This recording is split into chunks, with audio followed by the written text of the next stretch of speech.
Hello, I'm Ken Johnson, and welcome to the New Hope Reads ministry. We hope you will visit daily as we read from the Chronological Bible. May our time spent together in God's Word be a blessing to us all as God reveals Himself and His nature, as He opens our minds, and as He prepares our hearts for our good and His service. Again, thank you for joining us. March 25th, Israel defeats the southern kings. Joshua chapter 10, verses 1 through 15. Adoni-Zedek, king of Jerusalem, heard that Joshua had captured and completely destroyed Ai, killed its king, just as he had destroyed the town of Jericho and killed its king. He also learned that the Gibeonites had made peace with Israel and were now their allies. He and his people became very afraid when they heard all of this, because Gibeon was a large town, as large as the royal cities and larger than Ai, and the Gibeonite men were strong warriors. So King Adoni-Zedek of Jerusalem sent messengers to several other kings, Hoham of Hebron, Piram of Jarmuth, Japhia of Lachish, and Debir of Eglon. Come and help me destroy Gibeon, he urged them, for they have made peace with Joshua and the people of Israel. So these 5 Amorite kings combined their armies for a united attack. They moved all their troops into place and attacked Gibeon. The men of Gibeon quickly sent messengers to Joshua at his camp in Gilgal. Don't abandon your servants now, they pleaded. Come at once, save us, help us, for all the Amorite kings who live in the hill country have joined forces to attack us. So Joshua, his entire army, including his best warriors, left Gilgal and set out for Gibeon. Do not be afraid of them, the Lord said to Joshua, for I have given you victory over them. Not a single one of them will be able to stand up to you. Joshua traveled all night from Gilgal and took the Amorite armies by surprise. The Lord threw them into a panic, and the Israelites slaughtered great numbers of them at Gibeon. Then the Israelites chased the enemy along the road to Beth-horon, killing them all along the way to Azekah and Medekah. As the Amorites retreated down the road of Beth-horon, the Lord destroyed them with a terrible hailstorm from heaven that continued until they reached Azekah. The hail killed even more of the enemy than the Israelites killed with the sword. On the day the Lord gave the Israelites victory over the Amorites, Joshua prayed to the Lord in front of all the people of Israel. He said, "Let the sun stand still over Gibeon, and the moon over the valley of Ajalon." So the sun stood still and the moon stayed in place until the nation of Israel had defeated its enemies. Is this event not recorded in the book of Jashar? The sun stayed in the middle of the sky. It did not set as on a normal day. There has never been a day like this one before or since, when the Lord answered such a prayer. Surely the Lord fought for Israel that day. Then Joshua and the Israelite army returned to their camp at Gilgal. Joshua kills the 5 southern kings. Joshua chapter 10, verses 16 through 27. During the battle, the 5 kings escaped and hid in the cave of Makkedah. When Joshua heard that they had been found, he issued his command: cover the opening of the cave with large rocks and place guards at the entrance to keep the kings inside. The rest of you continue chasing the enemy and cut them down from the rear. Don't give them a chance to get back to their towns, for the Lord your God has given you victory over them. So Joshua and the Israelite army continued the slaughter, completely crushed the enemy. They totally wiped out the 5 armies except for a tiny remnant that managed to reach their fortified towns. Then the Israelites returned safely to Joshua in the camp of Makkedah.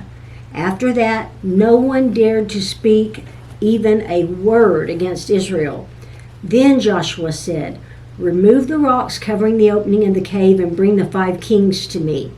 So they brought the 5 kings out of the cave, the kings of Jerusalem, Hebron, Jarmuth, Lachish, and Eglon. When they brought them out, Joshua told the commanders of his army, "Come and put your feet on the kings' necks." And they did as they were told. "Don't ever be afraid or discouraged," Joshua told his men. "Be strong and courageous, for the Lord is going to do this to all of your enemies." Then Joshua killed each of the 5 kings, impaled them on 5 sharpened poles where they hung until evening. As the sun was going down, Joshua gave instructions for the bodies of the kings to be taken down from the poles and thrown into the cave where they'd been hiding.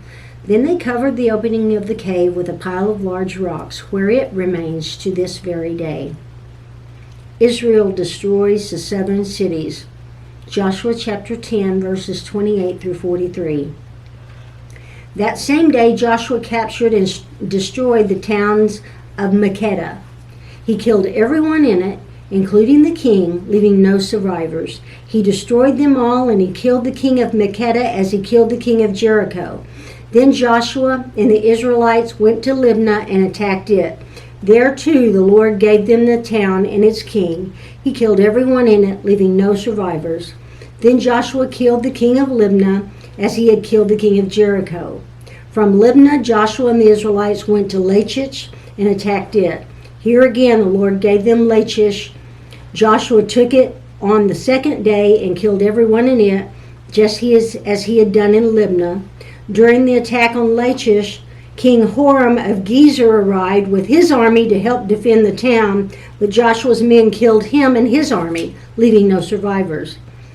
Then Joshua and the Israelite army went on to Eglon and attacked it. They captured it that day and killed everyone in it. He completely destroyed everyone, just as he had done at Lachish.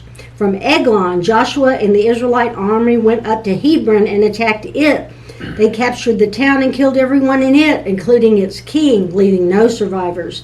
They did the same thing to all of its surrounding villages, and just as he had done at Eglon, he completely destroyed the entire population. Then Joshua and the Israelites turned back and attacked Debir. He captured the town, its king, and all its surrounding villages. He completely destroyed everyone in it, leaving no survivors. He did to Debir and its king just what he'd done to Hebron and to Libnah and its king. So Joshua conquered the whole region, the kings and the people of the hill country, the Negev, the western foothills, the mountain slopes. He completely destroyed everyone in the land, leaving no survivors, just as the Lord, the God of Israel, had commanded. Joshua slaughtered them from Kadesh Barnea to Gaza, and from the region around the town of Goshen up to Gibeon.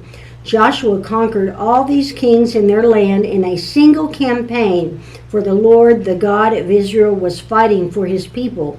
Then Joshua and the Israelite army returned to their camp at Gilgal.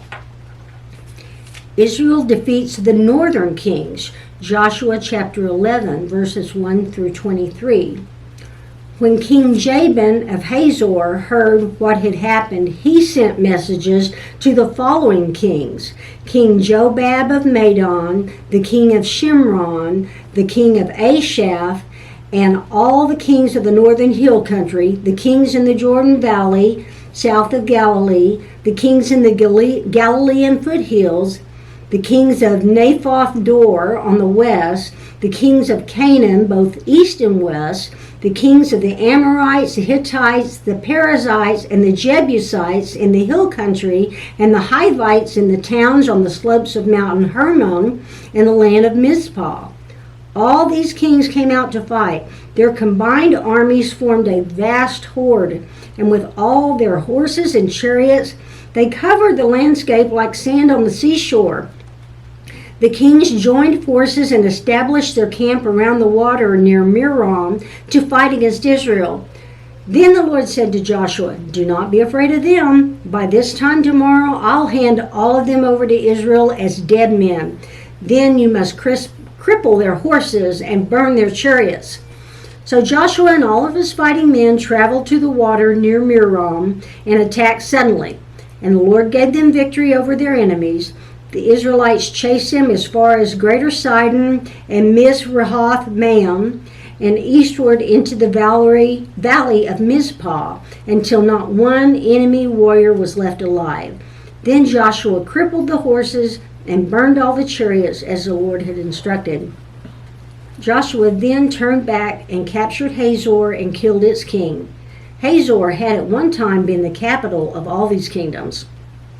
The Israelites completely destroyed every living thing in the city, leaving no survivors. Not a single person was spared, and then Joshua burned the city. Joshua slaughtered all the other kings and their people, completely destroying them, just as Moses, the servant of the Lord, had commanded. But the Israelites did not burn any of the towns built on mounds except Hazor, which Joshua burned. And the Israelites took all the plunder and livestock of the ravaged towns for themselves, but they killed all the people, leaving no survivors. As the Lord has commanded his servant Moses, so Moses commanded Joshua, and Joshua did as he was told, carefully obeying all the commands that the Lord had given to Moses. So Joshua conquered the entire region, the hill country, the entire Negev, the whole area around the town of Goshen, the western foothills, the Jordan Valley, the mountains of Israel, and the Galilean foothills. The Israelite territory now extended all the way from Mount Halak, which leads up to Seir in the south, as far north as Baal Gad at the foot of Mount Hermon in the valley of Lebanon. Joshua killed all the kings of those territories, waging war for a long time to accomplish this. No one in this region made peace with the Israelites except the Hivites of Gibeon. All the others were defeated, for the Lord hardened their hearts and caused them to fight the Israelites. So they were completely destroyed without mercy, as the Lord had commanded Moses. During this period, Joshua destroyed all the descendants of Anak who lived in the hill country of Hebron, Debir, Anab, the entire hill country of Judah and Israel. He killed them all and completely destroyed their towns. None of the descendants of Anak were left in all of the land of Israel, though some still remained in Gaza, Gath, and Ashdod. So Joshua took control of the entire land, just as the Lord had instructed Moses. He gave it to the people of Israel as their special possession, dividing the land among the tribes, so the land finally had rest from war. The kings defeated east of the Jordan, Joshua chapter 12, verses 1 through 6. These are the kings east of the Jordan River who had been killed by the Israelites and whose land was taken. Their territory extended from the Arnon Gorge to Mount Hermon and included all the land east of the Jordan Valley. King Sihon of the Amorites, who lived in Heshbon, was defeated. His kingdom included Aror on the edge of the Arnon Gorge and extended from the middle of the Arnon Gorge to the Jabbok River, which serves as a border for the Ammonites. This territory included the southern half of the territory of Gilead. Sihon also controlled the Jordan Valley and regions to the east, from as far north as the Sea of Galilee to as far south as the Dead Sea, including the road to Beth Shemoth and southward to the slopes of Pisgah. King Og of Bashan, the last of the Rephaites, lived at Ashtaroth and Edrei. He ruled a territory stretching from Mount Hermon to Salakah in the north and to all of Bashan in the east, and westward to the borders of the kingdom of Jeshur and Makkah. This territory included the northern half of Gilead as far as the boundary of King Sihon of Heshbon. Moses, the servant of the Lord, and the Israelites had destroyed the people of King Sihon and King Og, and Moses gave their land as a possession to the tribes of Reuben, Gad, and the half-tribe of Manasseh. Hi there, and welcome to New Hope Reads. I'm Mark Ruff, and we are delighted that you've joined us to share in the reading of God's Word. It's very important that we share this together. and be in God's Word daily. And by the way, we'd like to invite you to join us here at New Hope Church of Christ anytime you get a chance. Sunday mornings, we have classes at 9:30. We have worship at 10:30, and you can join us live or online. Have a blessed day.